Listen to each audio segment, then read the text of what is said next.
funny because we asked God to change our situation, not knowing He put us in this situation to change us. This is a quote I will always keep with me that a resident from IRF named Don told me. The Indiana Reentry Educational Facility, known as IRF, is the lowest security facility a resident can reside in. It is located at 401 North Randolph Street in Indianapolis, near the IUPUI campus. Going into my freshman year of college, I was told by my SPIA first year seminar instructor named James Eckerty in the summer that we would be visiting the IRF facility throughout our semester to a program called Toastmasters. Toastmasters is a program where people socialize with residents and give speeches to develop as a speaker and friendships. I didn't know what to think about visiting a prison which I thought would be full of criminals and mean correction officers. When I first visited the facility, it was just like I imagined it to be. The gateway to enter the facility was going through the metal detector and through the doors that lock with a big metal-to-metal pounding. To reach the class where Toastmasters took place, you had to pass through the courtyard where there was a basketball court, a lot of green grass, and a few trees to cool off from the hot sun. There were also residents smiling and staring at you, which made it kind of awkward. Entering the small room in a building behind a church was very like our classroom environment. Long rectangle tables connected to make two U-shaped lines with steel chairs under them. An intro to criminal justice, or J101, which was taught by Professor Garcia. We learned how society puts residents re-entering our society down and left aside. People look down on them and think they are criminals and will stay criminals. Little do people know how hard it is for residents in a facility to get out and find a job because of their backgrounds and criminal history. How hard they try to find a job, but it is nearly impossible to get one and decide to go back to getting easy money. Yes, it's not their fault. They backtrack after leaving the facility, but it's our country's fault for not helping them out enough. Professor Garcia's teachings is that they seek help and transition to a new life. Our implicit bias plays a major role in how we treat re-entering citizens in the way we always think of them as criminals and murderers. Toastmasters played a huge role in my public speaking class and how I developed as a speaker. The residents in Toastmasters gave me great advice on how to work on being a better speaker.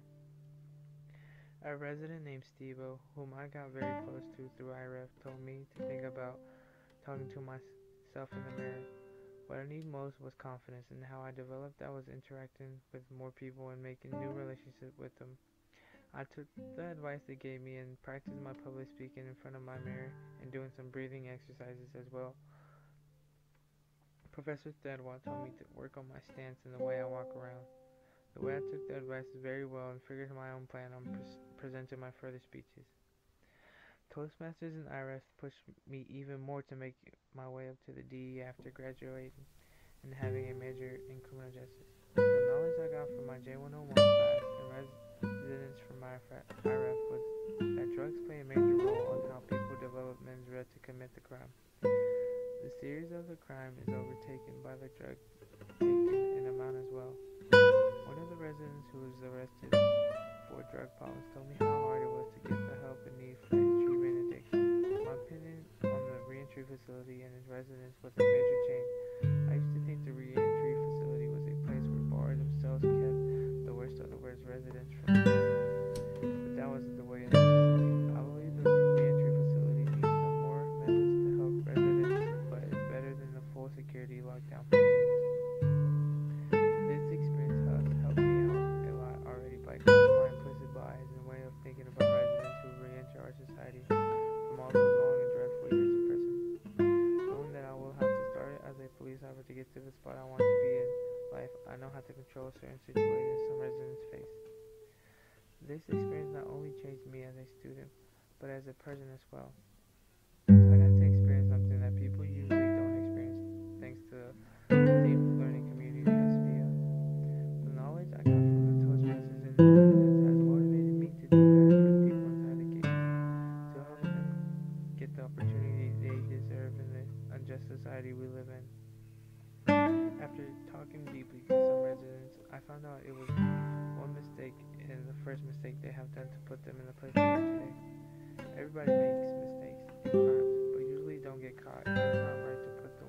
tie the walls down if we don't know their backgrounds or possibilities. After I was told we were going to IRF, and after the first visit, my views quickly changed on the way I think about the residents that reside in the facility.